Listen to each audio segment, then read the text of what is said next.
This government effectively has declared war on the polluters. I'm well aware of the work that's being done by Steve Day, supported by many experts in bringing forward the PolluterPays amendments, and my personal view as a humble minister is that we do need a building by building assessment of liability if we're going to ensure that the polluter pays. Because governments of all persuasions have been involved in what I would describe as the building of inappropriate buildings over the last 20 or 30 years, and that's a problem for all of us. Everybody that has profited from this crisis is a polluter, and they must pay. And you look at building by building who caused this mess and make sure that they pay for it. And doing this at the individual building level, that is the way in which you can ensure that the quality of the buildings in the future will be far better than what we've seen. The only comprehensive solution I am aware of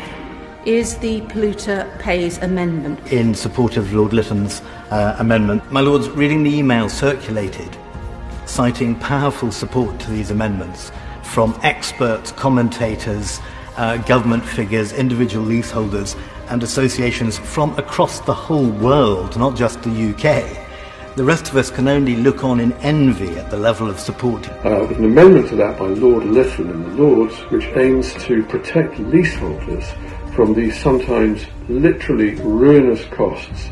The noble Lord's amendment seemed to me both right and practicable in that regard, given the idea of a levy to the remediation fund, which helps answer the concerns of affordability.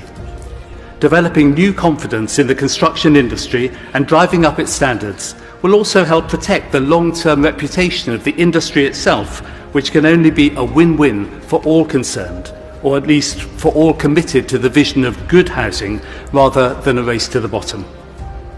I therefore wish to support the noble Lord's amendments and the principles behind them in this crucial area of our national life. Will effectively restore the trust, reform the construction industry, and hopefully provide the protection for future generations, not just for this particular crisis.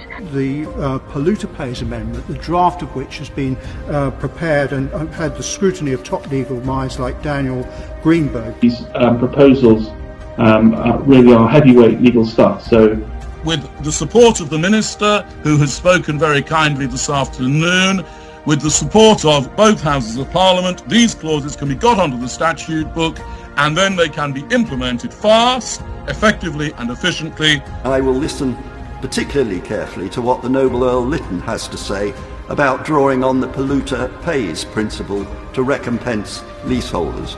As the noble Earl Lytton has explained, the PolluterPays approach has much to recommend it, and I too add my support to their plea for the noble Lord the Minister to respond positively to this proposal. It's going to be hard for any government minister not to do their utmost back to try and go with the flow and make this work in some way or other. Say that Armour has publicly supported the PolluterPays principle. It would then endeavour to recoup that money from those who are responsible. People who have perhaps pushed forward products that aren't fit for purpose, or people who have just constructed badly. That's why we support the PolluterPays bill, because unlike some other amendments we've seen in the past which says leaseholders shouldn't pay, which we absolutely agree with, it provides a route to pay.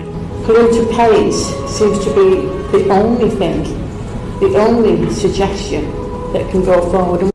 The government does not have the money to solve the problem and is at present, as I see it, unprepared to place the responsibility on the construction industry that has created this situation over decades of marking its own homework. This crisis is not over until everyone is protected. I beg to move.